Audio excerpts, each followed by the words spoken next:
So these two girls here, a couple of German teenagers, travel plans after school.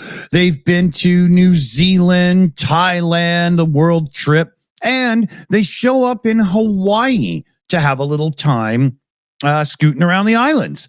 And boom, they were instantly detained by border officers who called their trip suspicious. So one of the girls is Charlotte, one's Maria. They're from Rostock, 140 miles north of Berlin. And upon arriving there, what they had done, the teens were denied entry despite holding the required electronic systems for travel authorization and so on. They were subjected to body scans, strip searches, and they were held for hours, like overnight. And finally, the border protection agents denied them entry into the country and said they would be deported. So the one girl says it was all like a fever dream.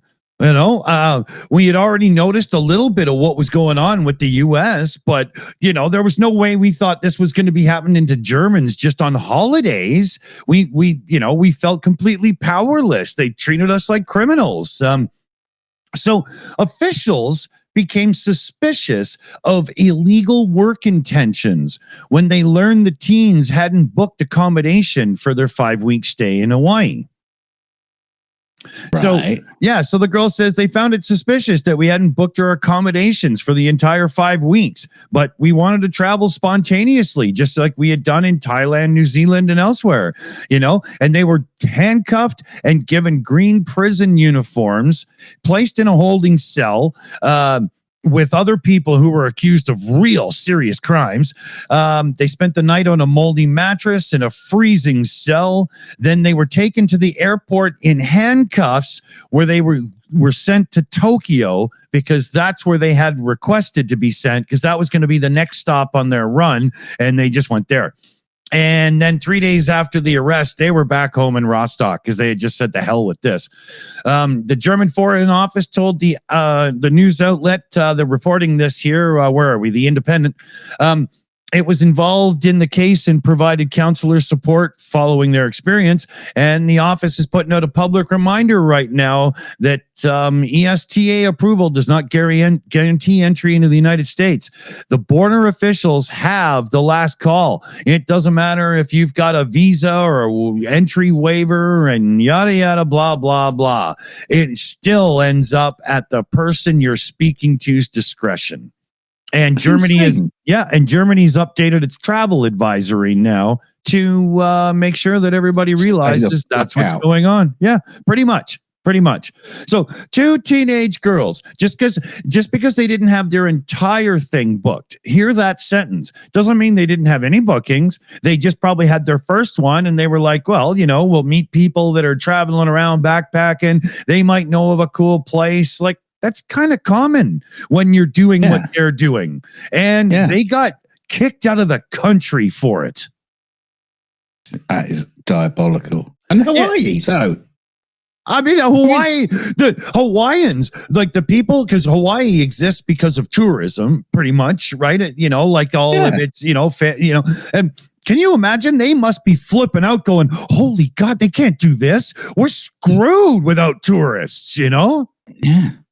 Yeah, they're standing, standing at the airport, the exit with the luau's, waiting to hand them out, and there's no one coming through. Exactly. Yeah, everybody's detained, and being executed in the back. But wow, this is gonna there's so much tourism in America. Stories like these are not good. So many people, day after day, are like, screw that, I'm not going there. Yeah, I don't get it. This hardline approach doesn't work in the modern world. Good luck. Holy. Yeah. I hope those girls do a second round and stop into actual open countries like Canada, Australia, Mexico. Go to the UK, check some more of Europe out. Yeah. Hit Mexico for sure. Just stay away from those. Poland. Yeah. Just stay away from the meat in that North American sandwich because it's gone rotten. Okay, so what's the deal with this one? I don't get the picture.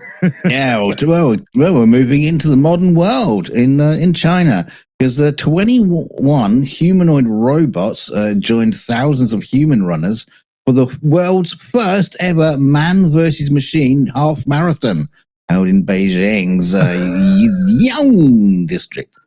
Robots from about 20 Chinese manufacturers took part in the 21-kilometer race. With the sizes ranging from about 120 centimeters to 1.8 meters tall. Some autonomously running, while others remotely guided by engineers jogging alongside them. I was just going to point that out because either that guy's playing Nintendo Switch or he's running it, right? yeah. There's a lot of that going on. It's remote control, isn't it? So while several bots managed to finish the race, others stumbled. One had to have a shit in the middle of the race. One compact little android fell over and stayed down for several minutes before recovering on its own, drawing cheers from the spectators. Another robot powered by propellers, you got a picture of that one as well, veered off course at the starting line and crashed into the barrier, knocking over a technician. Now, when I say it was powered by propellers, it looks like it's a drone. It's not. It was standing upright with the propellers pushing it along. It looks like a gun turret that shot that poor woman down. Like, you know. Ridiculous. Despite the technical hiccups, the metallic black Tiangong Ultra, developed by the Beijing Humanoid Robot Innovation Center, crossed the finish line first with a time of 2 hours, 40 minutes, and 42 seconds. And even after a mid-race fall, human winners finished significantly faster, with both male and female champions from Ethiopia, of course, clocking in at just over 1 hour and 11 minutes. That's a difference. Organizers, those Ethiopians, they know how to run. Organizers described the event as more of a robotics trial than a traditional race. Teams spent weeks calibrating their robots' gait, stride, cadence, and posture based on real-world athletic data. This guy looks like he just took his sex bot for a walk and it fell over. It does. Oh, my bum hurts. I need to sit down. He says, Chiao Wenhao says this was a stress test. He was an engineer of the No-Tix Robotics. The goal wasn't just finishing, it was seeing how motors, batteries, and algorithms held up over a real race distance. The race is part of China's broader push into frontier technologies like AI and robotics, and was organized with support from Beijing officials. Though robots and humans ran on separate tracks, the event marked the first time human robots had competed in a formal half-marathon setting. Now, I'd like to see them running together. You just start seeing people try to trip over the robots and kick them over. No, you notice none of the robots are chrome because that would be a little too Terminator, right? Yeah. They don't have enough blades on them, like robot wars. You can see this one here. Let me do the zoom thing here. If it was standing on those two silver legs with those 4 propeller arms sticking out, that's like the Maximilian, the black hole Disney, right? I mean, why are you making killer bots run around? I don't think I like that. To win, obviously. Spectators turned out in large numbers, and Huang Zhao, who brought their daughter to their event, said it was breathtaking. We got to see some of the most cutting-edge robots in our country. Yeah, it would be cool to see. I would have gone for sure. Yeah. Oh, yeah.